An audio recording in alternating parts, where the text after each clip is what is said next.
Bagaimana teman-teman memilih produk yang marketnya itu ada?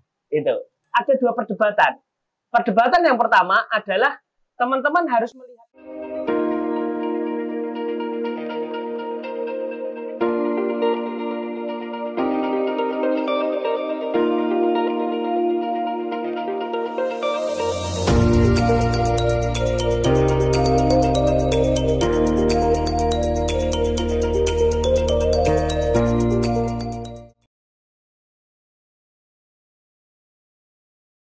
Assalamualaikum warahmatullahi wabarakatuh. Hari ini kita akan belajar tentang kriteria produk yang teman-teman harus jual kan, bagian ketiga. Ya, tentang apa ini?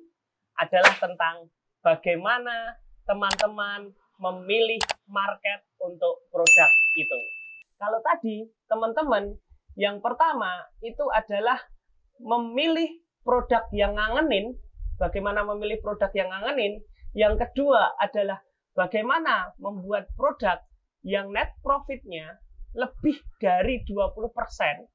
Maka yang ketiga ini adalah bagaimana teman-teman memilih produk yang marketnya itu ada.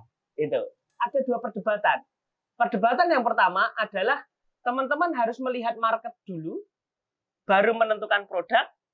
Ada yang kita buat produk dulu, baru dicari marketnya. Nah, itu ada banyak hal gitu. Ada dua perdebatan ini. Apakah kita menentukan marketnya dulu, baru kita membuat produk yang sesuai market, atau kita membuat produk dulu, baru ditentukan marketnya.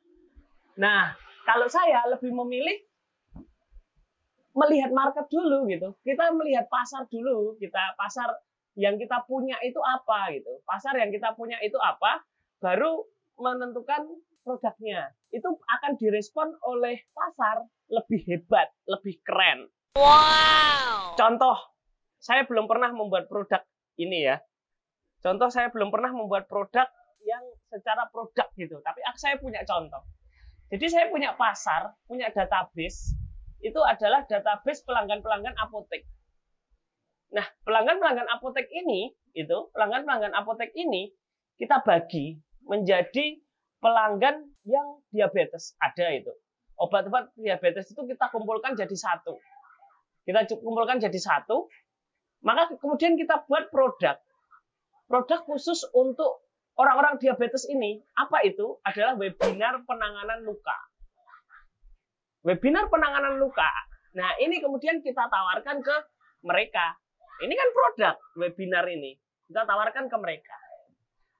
Nah, produk webinar ini adalah produk penetrasi kedua. Produk penetrasi pertamanya itu adalah obat glimepirid. Kemudian obat-obatan untuk penyakit gula yang mereka sudah beli. Produk penetrasi pertama itu untuk mengambil database. Kemudian produk webinar ini adalah untuk mengambil orang yang benar-benar butuh, mengetahui data yang orang-orang yang butuh. Gitu. Kita saring lagi. Nah, di webinar ini kemudian ada produk yang ketiga.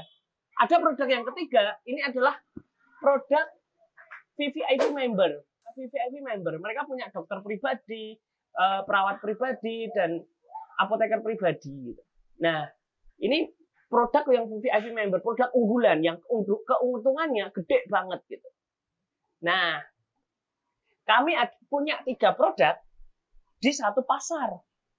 Kita sudah punya pasarnya. Nah, bagaimana dengan teman-teman? Maka ketika teman-teman menentukan pasar, itu beneran pasar, beneran teman-teman punya database gitu. Itu. Teman-teman punya siapa yang mau dijualin gitu, sarang semutnya siapa gitu. Ini harus dipahami gitu. Dan produk yang teman-teman jualin ini dengan seperti ini, teman-teman akan bisa memahami pelanggan gitu. Karena teman-teman udah punya datanya, oh pelanggan itu maunya yang seperti ini, maunya seperti ini, maunya seperti ini gitu. Baru kita buat produk gitu. Kalau teman-teman buat produk sesuai di pikiran kepala teman-teman, maka ini nanti menemukan pelanggannya akan lebih susah gitu. Coba jualan dulu kemana gitu. Maka paling gampang itu memang teman-teman harus risetnya. Kalau saya itu dompleng orang yang sudah punya database. Orang yang punya database, sudah punya pasar, baru itu di riset. Ini orang-orang yang seperti ini diuji cobakan. Oh, ini orang ini suka produk ini gitu. Nah, produk yang bagus itu adalah produk yang ceruknya itu tinggi. Niche itu ceruknya tinggi sekali. Mendalam, tidak produk yang luas. Misalnya produk yang untuk ibu-ibu. Maka ibu-ibu itu adalah ibu-ibu yang usia berapa, punya anak umur berapa, itu. Kemudian dia sukanya apa, ngumpulnya apa. Nah, ini langsung ini dikumpulkan itu jadi satu gitu ya. Kalau di tempat saya itu produknya adalah orang-orang yang diabetes, suka beli glimepirid, glibenclamid gitu kan. Nah, ini ceruknya lebih mendalam itu dan enak itu menemukan produknya itu. Itu dulu ya untuk sesi yang ini. Oke, kita akhiri dulu. Terima kasih. Assalamualaikum warahmatullahi wabarakatuh.